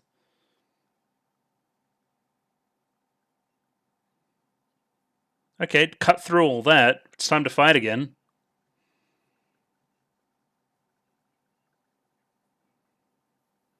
Okay, whatever you say, sir. Okay.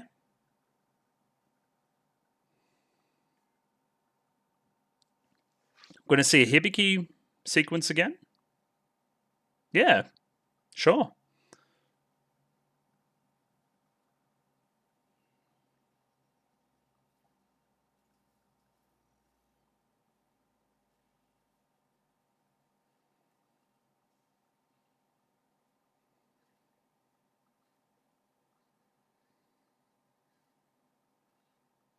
Sure. Does that mean we're going to get your song again? No, this song again. Okay, I mean, use it twice. It's a good song.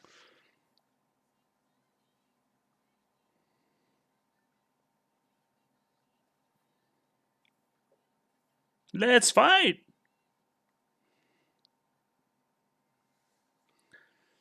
So all this is just like baiting them out and then trying to kill them, right?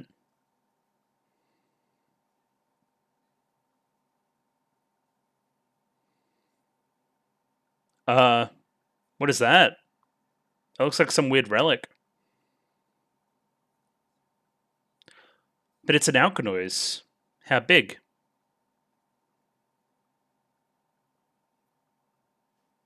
Whoa! What is that, like galaxy?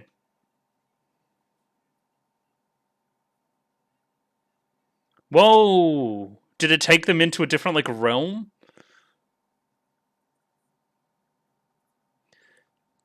Yeah, there's, Isn't this in, like, Jujutsu Kaisen? They take them into their own little, like, rooms and fight?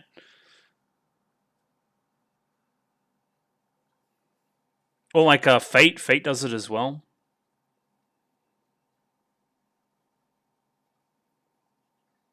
Yeah. In this plane of existence, noise aren't that easy. Anti-Linker? No, it isn't. Okay. Then what is it?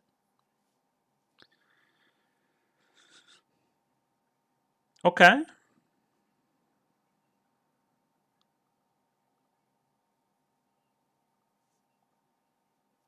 A subspace pocket, we're calling it.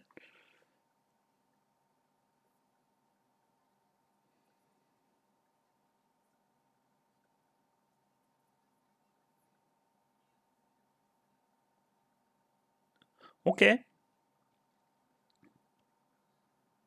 Yeah, just punch your way out. Oh! We're doing Ignite again? Yo, I thought that was a last season only thing. I mean, Ignite for Chris at the moment wouldn't be great, right? She's not in a good place mentally. I guess they've mastered it though. And then the guitars come in. Are we going to get like a guitar version of that song? Oh, the Sensei mad.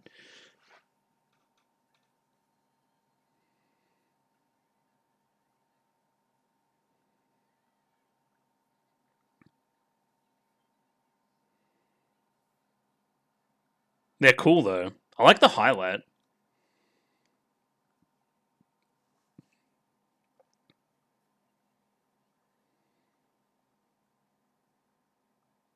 I thought that was Sanjaman, and I'm like, oh shit.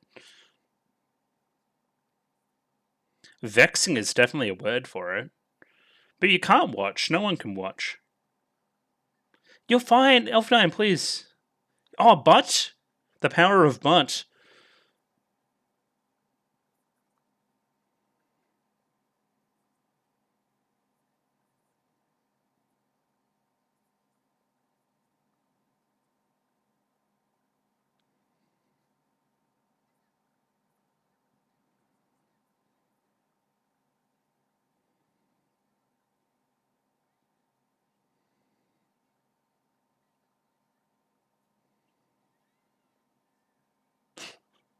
I agree. Of course it won't work. Oh, okay, that's a better plan.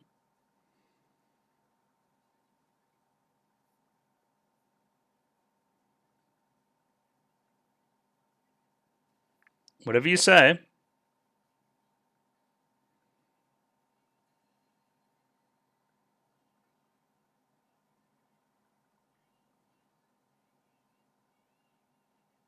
It's kind of a smart idea.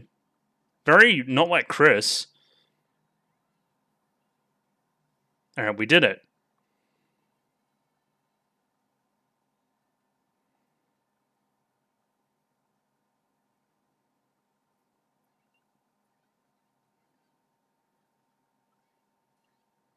Oh, sword jump? Sword surf? What? Why? Triple decker sword speedboat.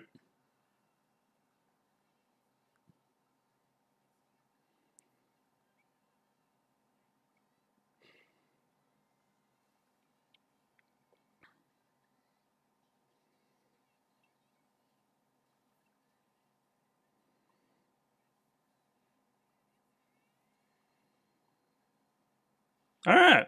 We won. That was fucking insane. Okay. Oh, a lot of time passed, yeah? It was mid afternoon, but like. Alright. They still didn't die. That's good.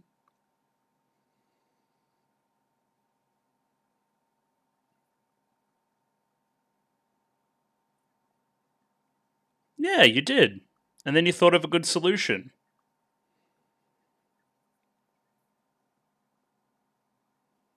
Okay.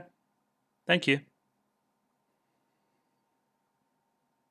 That didn't go as planned either. Our murderous plans, they're still being thwarted. What?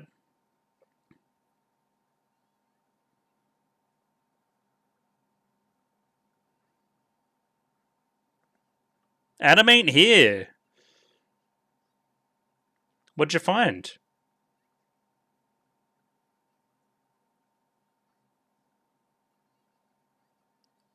What?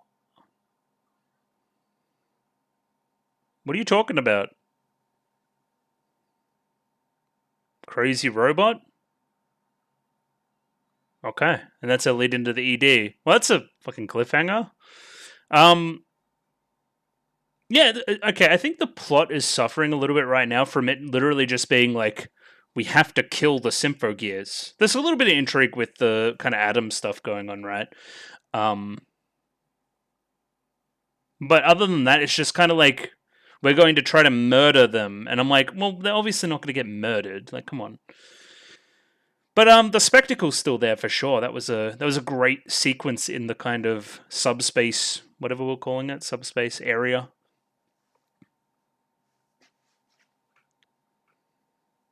And Hibiki's birthday being set up as a plotline. Don't know why, but sure.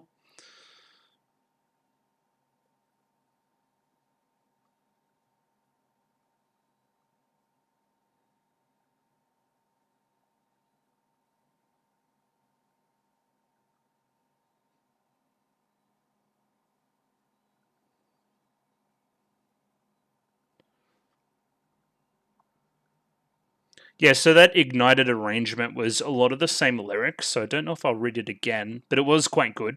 Just wanted to get that out now. Definitely progressed that song to different areas, did more than just give it dubstep drums where they've done that in the past.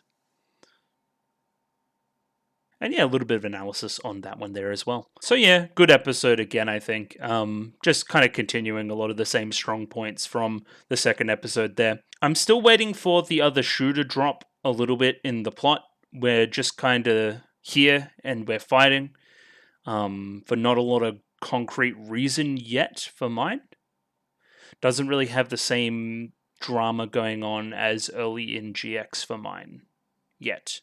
But that can change over time, of course. I think initially the GX team, the auto scorers there, were a bigger threat. And I think that's what is holding them back at the moment. Because, okay, there's a difference between goal in we're trying to execute our evil plan that is going to threaten the rest of the world, and we're going to execute our plan to literally murder the main characters, right? One is believable, one isn't for mine.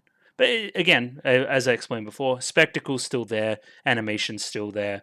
There's just crazy shit happening like 3 or 4 times an episode that gets me like out of my chair and excited, so you can't really complain too much. I'm just, again, waiting for the rest of the plot to catch up to where we are. I think I'm just going to jump right in and see what I can see. So this is kind of lame. So you're looking at her. I thought this was going to be a lead-in for more of a fight. And then Sanjaman shows up and just kind of calls it off. Yeah, we get the opening and I'm like, I'm jazzed. I'm ready to go. And then, yeah, nothing after that. Which is just a little bit disappointing, IMO. Because I like to see Hibiki punch stuff. It's good. Instead, we have episode 3, Gear Drawn Horoscope, and we go straight into Lydian and do a little bit of choir. As a little bit of a montage plays out as well, Hibiki obviously hasn't got her grades up, didn't have the time to complete that homework, is getting chewed out for it, which is, par for the course for her. And I don't know, Miku's like this distressed. Like, this has never stopped happening. She's always been a terrible student. Why is this? It's still kind of funny though.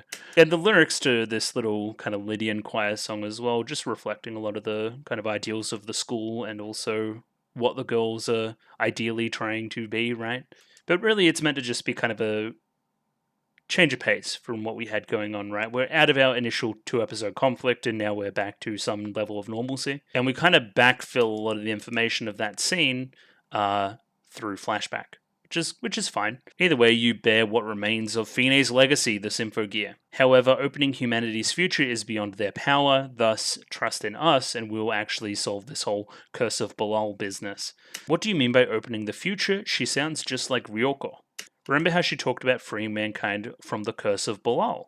Is that your goal? We don't get an answer, so I'm none the wiser. It could literally be either yes or no. I'm not expecting an answer from this scene. For the only reason that it exists, I think this might be true. That might be their overall goal. It was kind of, but then again, it wasn't really Carol's goal, but Carol's goal was less rooted in the whole Fine side of things and it was more personal. So, I don't know, weird one. So yeah, they've been biding their time. They're just going to bide their time a little bit longer and find a better opening than right now when Hibiki is pretty much at full strength. Yeah, and regain control of the future is the line we use there, right? So even though their goal may be noble and remind you of Ryoko, it still doesn't make it okay to hurt people in the process, which is what they're doing. Clearly there's still some ill intent there. They're using alkanoids, threatening large groups of people to lure out the Symphogear users, and first they were kind of doing like a weird proxy war thing by giving some extremists some kind of some alkanoids and that kind of thing to bait out the Symphogears to do the bidding for them. So like they clearly don't care about humanity in all of this, and I think that the kind of time-spanning history nature of what they have going on is kind of impacting their judgment of human life as a casualty. Despite that, Hibiki still feels down. She clearly feels some type of way about the Chris stuff still, and initially tries to like not tell Miku, like tries to what's the word here, deflect, but eventually he's like, well, actually there is one thing, right? Which is good. Like this look from Miku, it's like, I know there's something going on. Are you gonna tell me? Yeah, there is one thing. I think that's good writing from these two. We're not hiding stuff anymore. There's no more secrets. Just trust me.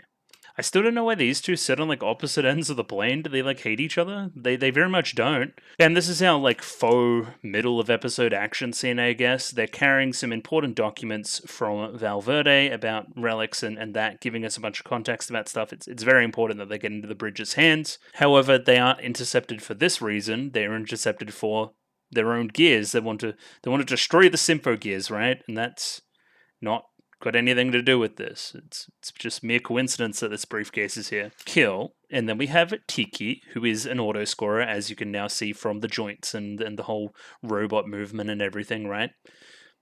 Which is cool. We're bringing back auto scorers. Again, they're like an alchemy thing. It makes sense that she's back. Tiki is an auto scorer created to precisely record the movements of the planets on a star map. And we're using that kind of Antikythera Gear. Again, I'm bad with this.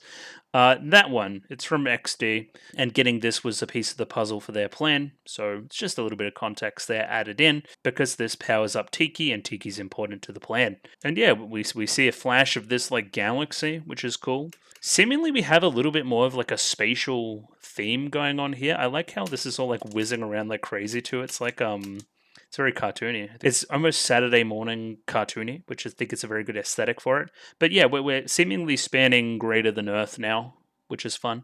And yeah, you may have thought with the big eye that Tiki may be scary, but Tiki just looks like Hibiki with like some blue hair dye on like the eyebrows as well, which is kind of mad. So the voice, yeah. Do I dare look up who voice acts Tiki? I think this is why I know the voice. That's weird. Yeah, Asobi Sobase girl. Okay. But yeah, she's kind of like mental, and I like it. And Tiki's immediately after Adam. Adam is like scary guy from the past and also guy in the opening, so does not look like a cool character. It seems like very evil, like Dr. Claw-esque, like sitting in the shadows, biding his time. And yeah, Adam, biblical name, in conflict with Fine, all the history there with what we have going on. Yeah, it just makes a lot of sense. We got a call from Lodge Master, who also seems to be Adam. I like the way that Tiki tries to use the phone too. I think it's kind of cute. And yeah, he doesn't really say anything here. He's just kind of being mysterious. So Tiki seems at least familiar with Sanchaman, right? But not really caring for her that much. He seems way more interested in Adam. I'm sorry, Adam, for not fulfilling whatever we needed to do with kind of the divine whatever with the snake. We kind of got stopped by Hibiki. And Fine left us with no end of trouble with these Symphogears of hers. We need to take out the Symphogears. Yeah, we simply need to destroy the Symphogear. That's all we need to do. It's very simple. So I think part of the episode is building up that, hey, these Symphogears are pretty hard to kill. We have multiple action scenes trying to kill them using various methods, and then Tiki's going to stroll up and be like, oh, here's this weird method I just came up with, and it's probably going to work, and introduce a lot more stakes into what we have going on, right? Where right now I don't feel threatened, but the Tiki thing scares me, just the way they're framing it at the end of the episode. Either way, we have two of them planning a preemptive strike, that being Cagliostro and Prelati. And yeah, we see that sub there. That's if I move my camera slightly, fasten your seatbelt or seatbelt. Whenever you see that, you know something bad's going to happen for sure. And yeah, these two send a bunch of alkanoids, and it threatens Maria's life, pretty much, as well as the briefcase, which is very important as well. So yeah, we have Maria shot out the door, and then Tsubasa transformation sequence to try to catch up with her and save her. The musical choice here is wonderful as we get Tsubasa's transformation sequence. Gives it kind of that veneer, that kind of old class about it, I guess you would say, that fits Tsubasa as a character. This is sick too, this part of the gear shooting up into the hand. She's just sick. I don't know what else to say. I am the blue flash of thunder that even tigers fear. Pass me on your way to hell.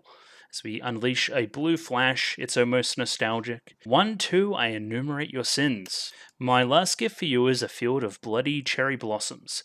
Tonight the vacant sheaths shall sing a dirge on the battlefield. That's a very wordy sentence as well. And we kind of hit that chorus here. And my wings would be there. I would punish even the gods for injustice. So yeah, the alkanoids are catching up with Maria here as she's falling. Tsubasa's doing a good job fighting midair, of course, but going to need to pick up the pace a little bit. I would even punish the gods for injustice. When I meet the Buddhas, they will feel my cold steel. Sure, we're going to kill the Buddha? As they slit their throats, yeah. No good servant would hesitate to assist with their master's suicide. What? You'll march home with the sword of your ideals rusty and broken. My sword bigger, my sword better, my sword not rusty. And yeah, we won. And look at them. Look at these two. I like how the heels got sawn off as well. I think that's a cool touch. Basically, they're tough little cockroaches, and we should wait for Sanchaman before we continue, which is the action scene we see towards the end of the episode. These two kind of query whether they were after the cargo or them. Turns out they're after you guys. Everyone was like super worried about them, and I'm like, I never thought that they were in trouble at all. But I mean, it's good that in universe they are, especially with that des coming out of coming out of Kirika there. So yep, now we're going into exposition land, so buckle in. Cool, so they find out about the auto-scorer Tiki.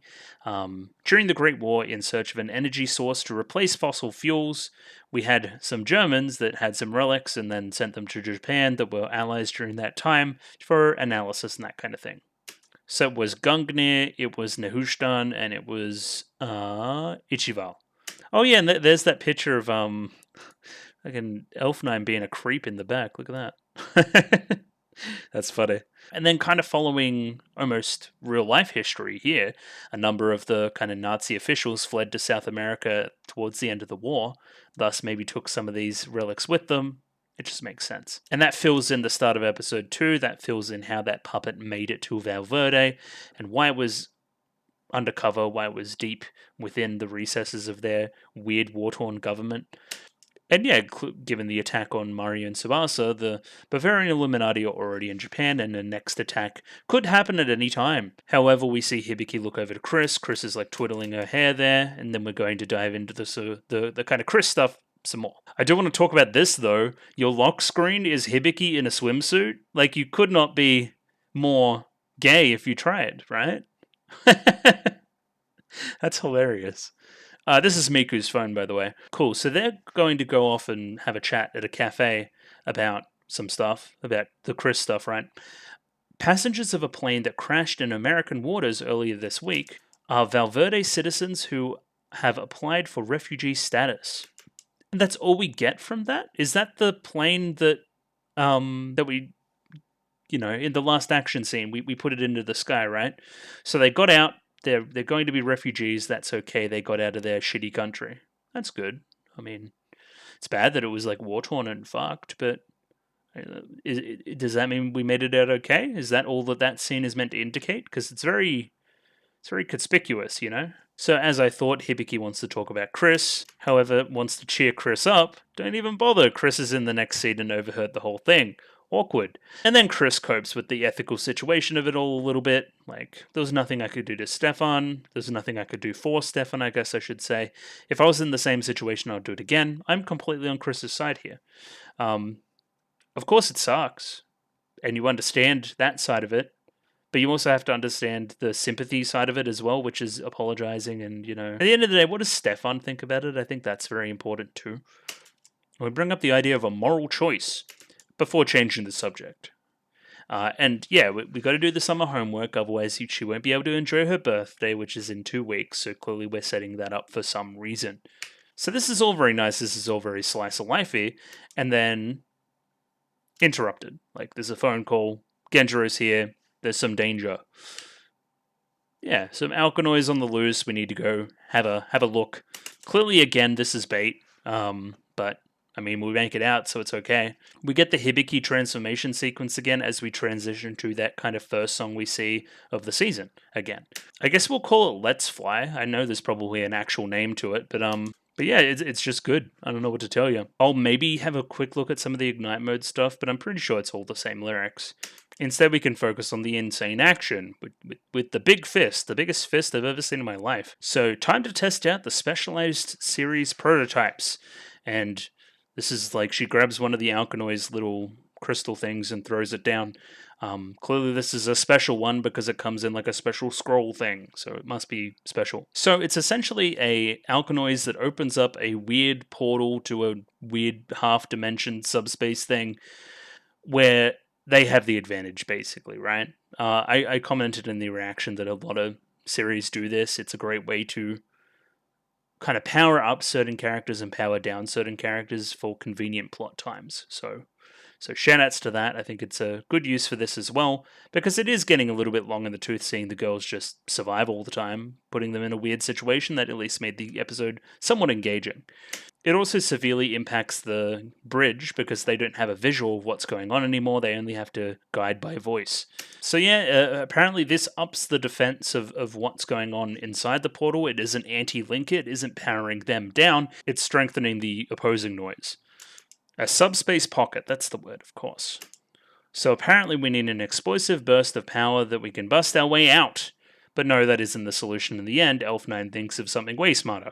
However, they turn to Ignite mode because they want this power to see if it will work. That's the reason why we bring it out. I didn't know that we were doing Ignite mode again. I guess there's no reason not to. It's a power that they have that they can now control pretty well, so I don't know. Initially, I queried maybe Chris is in a bit of a weird emotional state. Maybe Ignite mode's not the best thing for her at the moment, but they've mastered it. They're pretty good at it now. They don't need to face their darkest emotions every single time for it. I love the way that they sing during this part. Like, they're really low, gruff, rough vocal.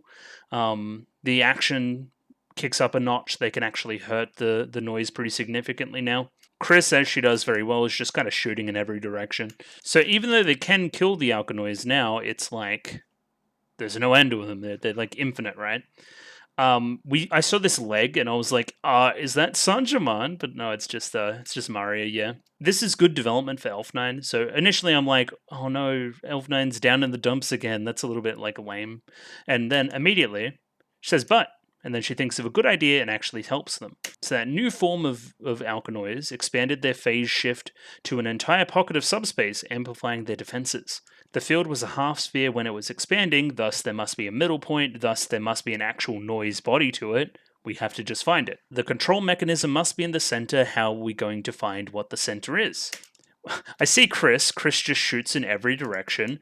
Initially, I'm with Hibiki here. I'm like, Chris, please don't just fucking fire in every direction. Don't be stupid. But no, she actually has a pretty good plan here. Keep singing. I was planting speakers connected to the mic units.